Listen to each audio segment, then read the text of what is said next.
2026韓國首爾國際食品展歷經佇個韓國國際展覽中心來舉行，市場園區第3度帶領北京的優質農食品的業者組成台南館來參展，市府整合國際展覽、海外通路、品牌推銷，甲佇城市外交等多元的策略，創下超過2億的商機。今天看到我們這個，也是我們台南一個軟實力的提供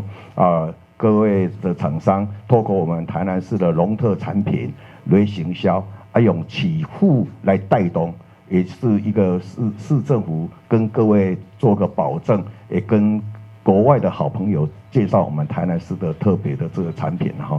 今年總共有8間的業者參展，其中有太極軒實業、福範企業、合金生物、佮佇新豐明地業等4間業者，是首次加入市府海外拓銷的團隊，創下2年來上濟新進業者參與的紀錄。我們這次在韓國呢，其實在展會上接洽了很多當地的餐飲通路。那未來就是洽談也在進行中，期待我們的產品正式在韓國的餐廳上架，然後推動到韓國的各地飲食。我們推到韓國的冷泡茶。那我們將冷泡茶大家比較常聽到的是冷泡茶要泡8個小時。